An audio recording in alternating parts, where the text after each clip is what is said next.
Hello, আসসালামু আলাইকুম everyone. আমি ইমন, আপনারা দেখছেন ইমন ব্লগ। তো আপনাদের মাঝে অনেক দিন পরই আসলাম। তো আজকে আমরা ভিজিট করতে যাচ্ছি বরিশাল প্ল্যানেট পার্ক। তো চলেন আমার সাথেই থাকুন আর ভিডিওটি শুরু করা যাক।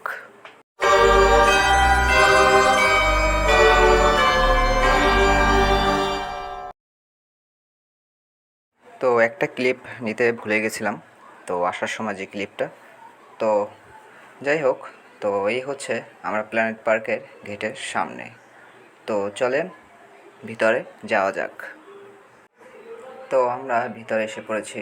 ভিতরে আসলে আপনারা দেখতে পারবেন প্ল্যানেট পার্কের ভিতরে সবুজ গাছগাছড়ায় ভরা। তো অনেক ধরনের রাইডও পেয়ে যাবেন আপনারা। তো আমাদের গেটে ঢুকতে টিকিট লেগেছে 35 টাকা করে। তো আগে ছিল প্রায় 5 থেকে 6 বছর আগে 20 টাকা করে টিকিট। তবে ভিতরের যে রাইডগুলো আপনারা দেখতে পারছেন, তো রাইডগুলোর প্রতি খরচ হচ্ছে 50 টাকা করে। তো আপনারা প্ল্যানেট পার্কের একটি সিনেম্যাটিক ভিউ দেখে নিন।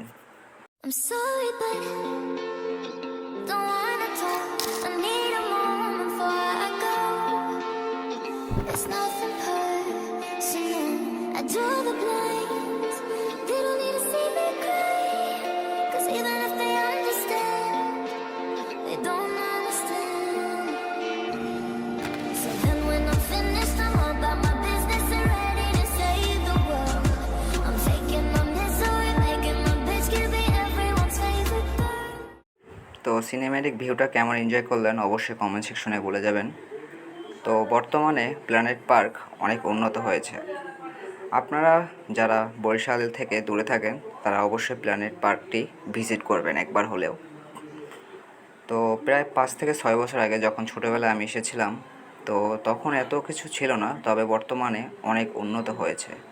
তখন নাকি আমি যেটা শুনতে পেরেছি সেটা হচ্ছে এখানে অনেক ধরনের জন্তু নাকি থাকতো। হরিণ বলেন, সাপ, ভাল্লুক, আরও অন্যান্য ধরনের জন্তু ছিল। তবে সেগুলো কিছু কারণের জন্য মারা যায়। তবে বর্তমানে প্ল্যানেট পার্ক এখন অনেকটাই উন্নত হয়েছে।